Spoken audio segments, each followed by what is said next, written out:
Assalamualaikum warahmatullahi wabarakatuh. Perkenalkan, nama saya Muhammad Azrul Ihsan, NIM 21101912043.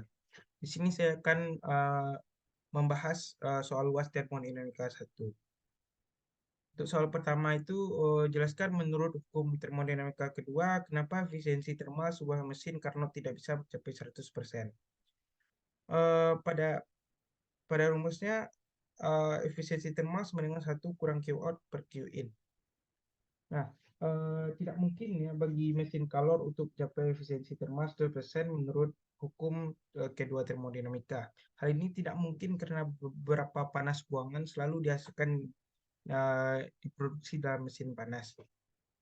Apabila kita melihat pada hukum termodinamika pertama, hukum pertama ini merupakan restatement dari hukum kekalahan energi yang menyatakan bahwa energi dapat dikonversikan dari satu bentuk ke bentuk lainnya. Sepertinya jika kita cuma berpedoman pada hukum pertama ini, kita dapat mencapai efisiensi 100%.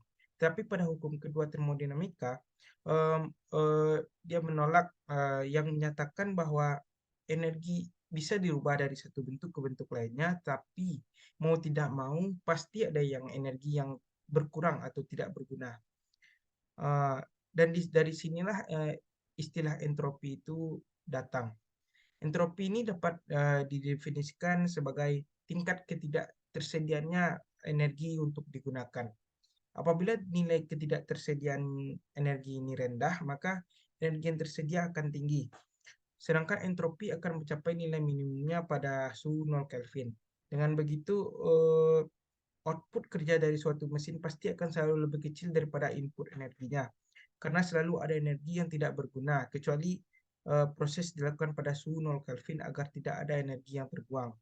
Nah, energi yang tidak berguna ini kebanyakan berbentuk panas-panas dari friksi piston dinding dan faktor-faktor lainnya.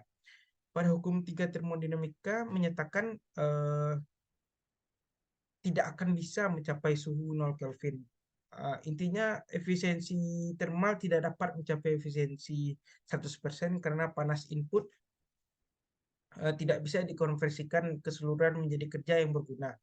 Beberapa dari kalor input akan menjadi energi-energi yang tidak berguna. Dan hal tersebut akan melanggar hukum termodinamika 1 dan 2. Bahkan mesin Carnot yang ideal dan teoritis pun tidak bisa mencapai efisiensi 100%.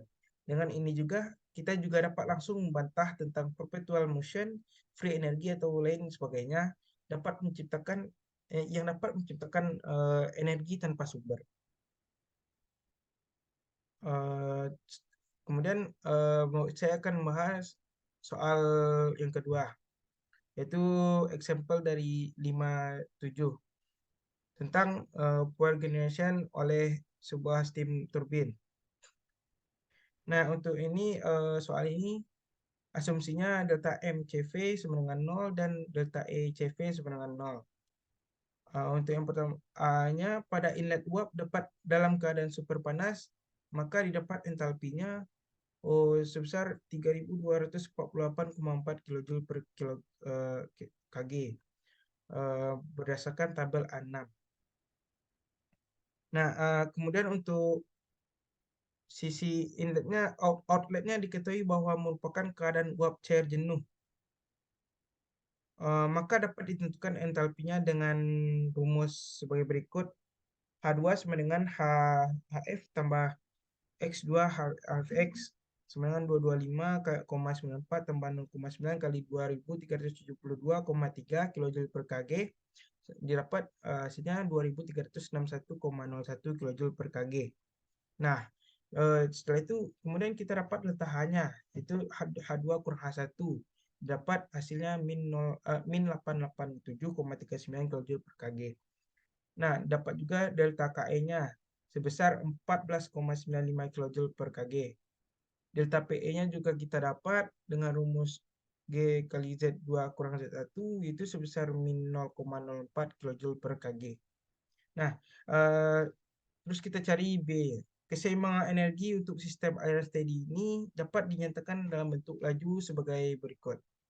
E dot in kurang E dot out sama dengan DE sistem per DT.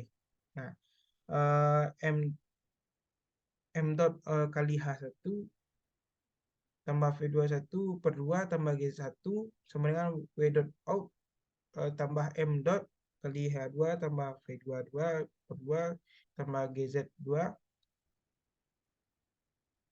Nah, kemudian bagi dengan M dot dan pindah ruaskan, maka kita dapat hasilnya itu 872,48 kJ per Kg.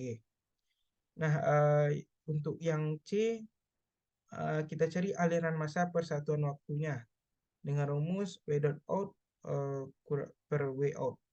Didapat hasil 5,73 kg per second. Untuk soal nomor 3 itu kita disuruh mencari COPR atau Coefficient of Performance dari refrigerator, yaitu dengan rumus Q dot L per V dot net in didapat coefficient of performance dari refrigeratornya itu sama dengan 3. Nah, untuk yang B-nya kita disuruh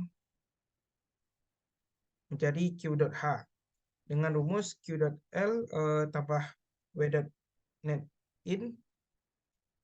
Nah, didapat hasilnya yaitu sebesar 480 kJ per menit. Lanjut, kita lanjut soal nomor 4.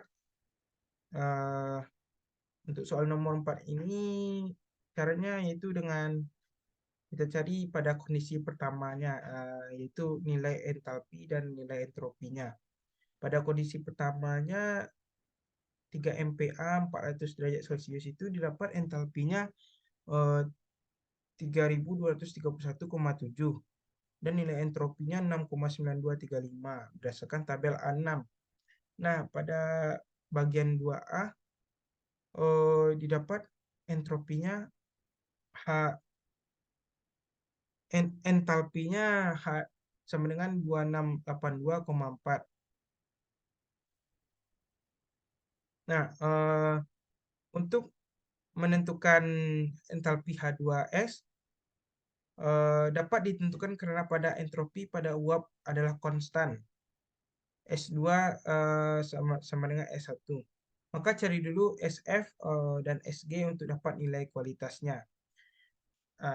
Pada bagian 2S kita dapat nilai SF-nya yaitu sebesar 1,0912 kJ per kilogram Kelvin dan SG-nya sama dengan 7,5931 kJ per kilogram Kelvin. Setelah itu mari kita cari kualitas pada keadaan 2S.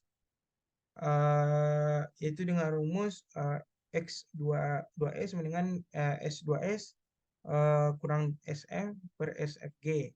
Dapat hasilnya sebesar 0,897. Dan dan entalpi H2S sama dengan HF tambah X2S HFG itu dapat hasil sebesar 2407,9 kJ per Kg. Terus kita cari efisiensi isentropiknya dengan rumus H1 kurang H2A per H1 kurang H2S. Didapat hasil sebesar 0,667. Nah, lalu untuk laju aliran massa pada turbin dapat ditentukan dengan persamaan energi masuk sama dengan energi keluar. Maka didapat seperti rumus berikut. E dot in sama dengan E dot out. Nah, kita mencari M dot. Untuk M dot-nya kita dapatkan hasil sebesar 3,64 kg per second. Mungkin sekian dari saya. Apabila ada kesalahan mohon dimaafkan. Assalamualaikum warahmatullahi wabarakatuh.